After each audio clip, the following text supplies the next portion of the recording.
MV. ഗോവിന്ദന്റെ പ്രതികരണത്തിലേക്കാണ് നമ്മളിപ്പോൾ പോകുന്നത്. SNDPക്കെതിരെയും Vellappally നടേശനെതിരെയുമാണ് MV. Govindan ഇപ്പോൾ സംസാരിച്ചിരിക്കുന്നത്. SNDP പ്രസ്ഥാനത്തെ ഹിന്ദുത്വ രാഷ്ട്രീയത്തിലേക്ക് കൊണ്ടുപോവുകയാണെന്ന് അദ്ദേഹം പറയുന്നു. ആലപ്പുഴയിൽ SNDP ജനറൽ സെക്രട്ടറി വെള്ളാപ്പള്ളി നടേശന്റെ ഭാര്യ നേരിട്ട് BJPക്കായി പ്രചരണം നടത്തിയെന്നും അദ്ദേഹം ആരോപിക്കുന്നുണ്ട്. ഇതിന്റെ കൂടുതൽ വിശദാംശങ്ങൾ നൽകാൻ തിരുവനന്തപുരത്ത് നിന്നും D. ബിനോയ് നമ്മളോടൊപ്പം ചേരുന്നുണ്ട്. ബിനോയ്, വലിയ രീതിയിലുള്ള വിമർശനമാണ് എം.വി. ഗോവിന്ദന്റെ ഭാഗത്തു നിന്നുണ്ടായിരിക്കുന്നത്.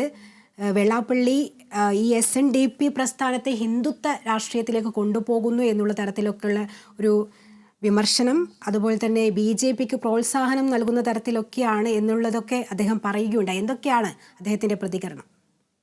തീർച്ചയായും CPM-ഉം ഒപ്പം CPM നേതൃത്വവും എല്ലാം തന്നെ SNDPക്കെതിരെ വലിയ തോതിലുള്ള ആരോപണങ്ങൾ തന്നെയാണ് ഉന്നയിക്കുന്നത്. പ്രത്യേകിച്ചും ഈ ലോക്സഭാ തെരഞ്ഞെടുപ്പിൽ പ്രതീക്ഷിച്ച അത്രയും വോട്ട് ഈഴവ സമുദായത്തിൽ നിന്നും CPM-ന് അനുകൂലമായി ലഭിച്ചില്ല എന്നുള്ളത് വളരെ വ്യക്തമാണ്. കാരണം സാധാരണഗതിയിൽ CPM-ന്റെ വിജയത്തിന് വഴിതെളിക്കുന്ന നിർണായകമായ ഘടകങ്ങളിലൊന്ന് SNDP സമുദായത്തിന്റെ വോട്ടായിരുന്നു. ഇത്തവണ പതിവിൽ ഒരു വിള്ളൽ വീണിരിക്കുന്നു.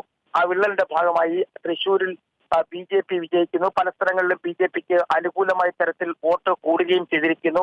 ഇതെല്ലാം തന്നെ മനസ്സിലാക്കേണ്ടത് വർണ്ണമില്ലാത്ത SNDP പ്രസ്ഥാനത്തെ ഹിന്ദുത്വ രാഷ്ട്രീയത്തിലേക്ക് കൊണ്ടുപോകാൻ ചിലർ ശ്രമിക്കുന്നു എന്നുള്ളത് പരോക്ഷമായും പ്രത്യക്ഷമായും SNDP യോഗം അധ്യക്ഷൻ കൂടിയായ അല്ലെങ്കിൽ നേതാവ് കൂടിയായ വെള്ളാപ്പള്ളി നടേശനെതിരെയുള്ള ഒരു വലിയ ആരോപണം തന്നെയാണ്. തൊട്ടു പിന്നാലെ മറ്റൊരു കാര്യം കൂടി പറഞ്ഞു വെക്കുന്നുണ്ട്.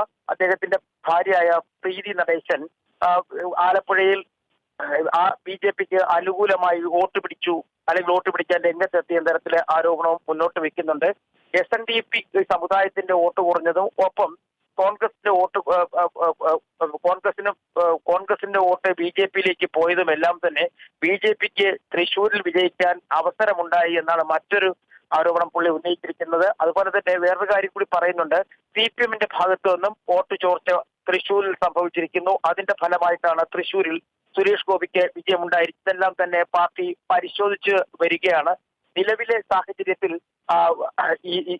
ഈ ആരോപണങ്ങൾക്ക് വലിയ കഴമ്പില്ല എങ്കിൽ പോലും വരും ദിവസങ്ങളിൽ, അതായത് 21, 22 തീയതികളിൽ പാർട്ടി സംസ്ഥാന സമിതി യോഗം ചേരുന്നുണ്ട്. കേന്ദ്ര കമ്മിറ്റി നേതാക്കൾ ഉൾപ്പെടെയുള്ളവർ പങ്കെടുക്കുന്ന ഒരു യോഗം കൂടിയാണ്. അതിൽ വെച്ച് പാർട്ടിയുടെ തിരുത്തൽ നയരേഖ അവതരിപ്പിക്കും. പിന്നീട് ഇത് പാർട്ടി താഴെത്തട്ട് മുതൽ അത് ചർച്ചപ്പെടാനൊക്കെ വരുന്ന ഒരു സാഹചര്യം തൊട്ട് മുമ്പ് പാർട്ടി സംസ്ഥാന സെക്രട്ടറി തന്നെ ഇത്തരത്തിൽ ഒരു വലിയ ആരോപണം ഉന്നയിക്കുന്നത് നമ്മൾ വളരെ ശ്രദ്ധയോടുകൂടി തന്നെയാണ് നോക്കിക്കാണേണ്ടത്. കാരണം SNDP പ്രസ്ഥാനമായിരുന്നു പലപ്പോഴും രാഷ്ട്രീയപരമായി CPM-നെ പിന്തുണച്ചിരുന്നതും സഹായിച്ചിരുന്നതും. അതിലുണ്ടായിരിക്കുന്ന വിള്ളലിനെ പാർട്ടിക്ക് അത്ര കണ്ട് വേഗത്തിൽ ഉൾക്കൊള്ളാൻ കഴിയത്തില്ല.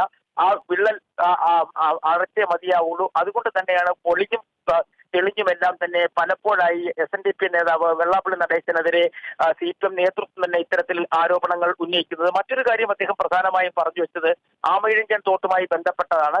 ആമയിഴഞ്ചൻ തോടുമായി ബന്ധപ്പെട്ട അനാവശ്യ ആരോപണ പ്രത്യാരോപണങ്ങൾ ഉയർത്തുന്നത് ശരിയായ രീതിയല്ല. അത്തരം ആരോപണങ്ങളിൽ നിന്ന് മാറി ഇരുന്നുകൊണ്ട് ഒരു നഗരത്തിലൂടെ ഒഴുകിപ്പോകുന്ന വലിയൊരു ജലസ്രോതസ്സായിരുന്നു. അതിനെ സംരക്ഷിക്കേണ്ട ചുമതല എല്ലാവർക്കുമുണ്ട്. അത് എല്ലാവരും അതിൽ നിന്ന് ഒഴിഞ്ഞു മാറി അങ്ങോട്ടും ഇങ്ങോട്ടും ആരോപണം ഉന്നയിക്കുന്ന രീതി ശരിയല്ല എന്നും അദ്ദേഹം പറഞ്ഞു വെച്ചു. ഒപ്പം മറ്റൊരു കാര്യം പറഞ്ഞു വന്നത് പത്തനംതിട്ടയിൽ രാഷ്ട്രീയപരമായി ഉണ്ടായ ചില മാറ്റങ്ങളും ചില പ്രതിസന്ധികളും ഒക്കെ ആയിരുന്നു. ഇടയ്ക്ക് BJPയിലും യുമോർച്ചയിലും പ്രവർത്തിക്കുന്ന കാപ്പ ചുമത്തിയ പ്രതി ഉൾപ്പെടെയുള്ളവർ പാർട്ടിയിലേക്ക് വന്ന ഒരു സാഹചര്യം, CPM-ലേക്ക് വന്ന ഒരു സാഹചര്യം, പിന്നീട് അത് വലിയ തരത്തിലേക്കുള്ള ജില്ലാ നേതൃത്വത്തിനെതിരെയുള്ള വലിയ ആരോപണങ്ങൾക്ക് വഴിവെച്ചിരുന്നു. ഈ ആരോപണങ്ങൾക്കെല്ലാം തന്നെ അദ്ദേഹം മറുപടി പറഞ്ഞത് ഇങ്ങനെയാണ്: CPM-ലേക്ക് വരാൻ കോൺഗ്രസും RSSും എല്ലാം തയ്യാറെടുക്കുന്ന ഒരു സാഹചര്യമാണ്. അതുകൊണ്ട് തന്നെ CPM-ലേക്ക് കോൺഗ്രസോ RSSോ BJPയോ ആര് വന്നാലും അവരെ കൃത്യമായി സ്വീകരിക്കുന്നൊരു നയമുണ്ട്. അത് CPM-മായി ചേർന്ന് പ്രവർത്തിക്കാൻ തയ്യാറായി വരുന്ന ആരെയും പാർട്ടി സ്വീകരിക്കും എന്നും അദ്ദേഹം പറഞ്ഞു വെച്ചു.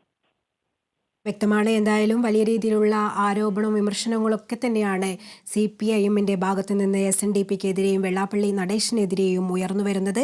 SNDP പ്രസ്ഥാനത്തെ ഹിന്ദുത്വ രാഷ്ട്രീയത്തിലേക്ക് കൊണ്ടുപോവുകയാണ് എന്നാണ് അദ്ദേഹം പ്രധാനമായും പറയുകയുണ്ടായത്. അതുപോലെ തന്നെ അദ്ദേഹത്തിന് വെള്ളാപ്പള്ളി നടേശന്റെ ഭാര്യ നേരിട്ട് BJPക്കായി പ്രചരണം നടത്തിയ കാര്യങ്ങളും കൂടി അദ്ദേഹം ചൂണ്ടിക്കാണിക്കുകയുണ്ടായി.